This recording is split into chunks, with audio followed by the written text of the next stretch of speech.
Hey guys, I had my tonsils removed about a week and a half ago.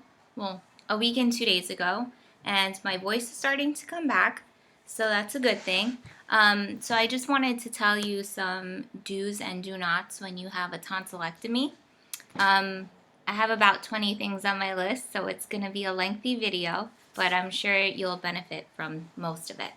The first things first, do not wait because I was so miserable for the entire year. I waited and actually from August to August before I actually got my tonsils removed, and I was unable to do many things and I missed out on so much stuff, so don't wait. The second thing would be don't take painkillers at least 2 weeks before you have your surgery because you will have a lot of excessive bleeding, and that happened to me, and my doctors were very concerned while we were operating. So don't do that. Third thing, ladies, you can wear makeup in the OR, so that's pretty cool. I didn't, and I wish I did. Fourth thing, you need a puke bag for the car on the way home because you will puke out all the apple juice that they're going to give you. The fifth thing would be to download the Speak For Me app. I downloaded the Speak For Me app on my iPad and my iPhone. It's really awesome because all you have to do is type in whatever you want to say and it says it out loud for you. Don't use your voice for at least like 3 to 4 days, or even if you can hold off more than that, just don't use your voice at all. They tell you you can, but you will damage your throat. That's a no-no. Also buy a blender. Blender will be your best friend, and like 2 big bags of ice. When you want some water, blend it with ice. When you want to drink some juice, blend it with ice. The thing about juice, no citrus. Nothing with citrus. It will feel like you're drinking a big bucket of Tabasco sauce. Like, oh my God, it burned me so bad. Don't do it. And soda. They say you can have ginger ale. No soda. It burns like hell. Unless it's flat soda and you blend that with ice, that's the only thing I suggest you drink if you really want to have soda. So some things you should pick up from the grocery store are like gravies and soups. But when I say soups, I mean like with nothing but the actual like liquidy stuff in it. I mean like cream of chicken, and that even if you buy cream of chicken, it's still going to be too thick for you to drink. So you're going to have to water that down, and everything has to be room temperature. Room temperature soup is nasty, but honestly, it's going to help your throat recover faster. You don't want to cook your throat. Your throat is very raw at that moment, and anything warm will cook that raw meat that's in your throat. I know that sounds disgusting, but it would definitely do that. You don't want to do that because you'll end up back in the ER. No, no, no, no. So another thing, antibiotics.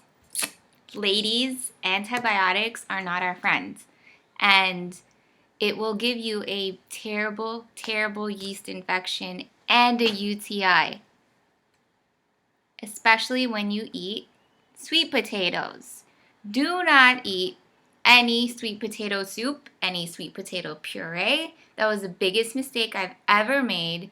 It made this entire experience 10 times worse because I had a yeast infection and a UTI while recovering from the tonsillectomy. So I was not a happy girl, and it lasted more than 2 weeks.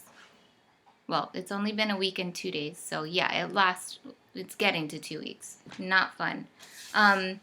No dairy. I know everyone's like, oh, yay, I got my tonsils removed. I can eat all the ice cream I want. No, don't eat ice cream. Ice cream is a big no-no. Have slushies from like 7-Eleven or ice pops that don't have citrus. The dairy will create a lot of mucus in your throat, and it'll irritate it very much. And you don't want any irritation in that area at all. Trust me. No mashed potatoes. It is one of the hardest things to digest when you have your tonsils out. It sticks to your throat. You'll like tear up. Another thing is when you go under the anesthesia, your body will be trying to get rid of it. So you will be, ouch, coughing and sneezing. Horrible. But what I found relief in when I had to cough or sneeze, you can't control it. Your throat is going to hurt no matter what you do. So I would cover my nose and like hold my jaw down and then sneeze and try not to have much of a jerking sensation in my neck and my throat. It's going to hurt like hell, but if you got to sneeze, you got to sneeze. Another thing would be ice your jaw. Like, your jaw will hurt a lot. Ice your jaw, ice your neck, ice the back of your neck. It's going to be so uncomfortable sleeping. And don't sleep laying completely flat. You need to have your head like propped up on a pillow, or get like a contour pillow. And also, when you're ready to go to bed, make sure that you have a humidifier. The humidifier helps keep the air moist so your throat doesn't get dry, and it'll like minimize the coughing. That helped me a lot. So one thing that really freaked me out was there's no proper way to say this, but I can only refer it to as Down syndrome speech. I was speaking like I had Down syndrome, and that really scared my dad. Like, I thought maybe, okay, it's like a normal thing because my throat is recovering. But when he spoke to the surgeon, they said, actually, that's not normal. And what happened was I needed anti-inflammatory pills because this entire right side, which was the worst side, the most infected part of my throat, my tonsil, it was very inflamed, and my face was numb on the right side. My tongue is numb. There's still no taste on my right side tongue, even though it's been a week and 2 days. Like, I can't taste anything still. It still feels really numb. But within 2 hours of taking the anti-inflammatory pills, I was speaking normal, and it was like a miracle. And I was pretty happy about that. So another thing, they're also going to give you codeine for the pain. Codeine is a very tricky drug.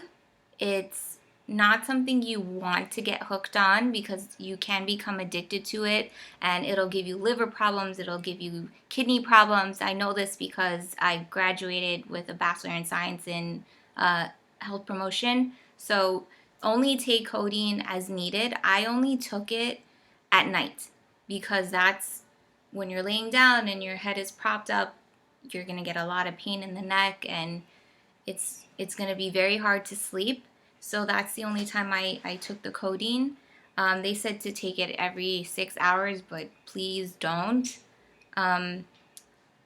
After 3 to 4 days, I started eating soft foods, and I mean like soupy noodles. It's going to take forever for you to chew. Like, the quarter amount of food that you normally eat way less than that. Like, way less. So I was eating like a 2-year-old. Like, I couldn't finish my food even though it was like maybe a fourth of a cup of anything. But that's okay because you'll lose some weight, and losing weight is a plus. So that's an awesome thing as well. Again, with the ice, I can't exaggerate more. Blend everything with ice before you eat it. please try to stay away from dairy. It's gonna be hard. You're gonna want to eat like yogurt and like ice cream and smoothies. You can't have that yet. It's been a week and 2 days and I still can't have that yet. So no dairy. All right. If you guys have any questions, just post it and I will try to get back to all of you as soon as I can. I hope I've been helpful and I hope you guys recover well. So talk to you soon. Bye.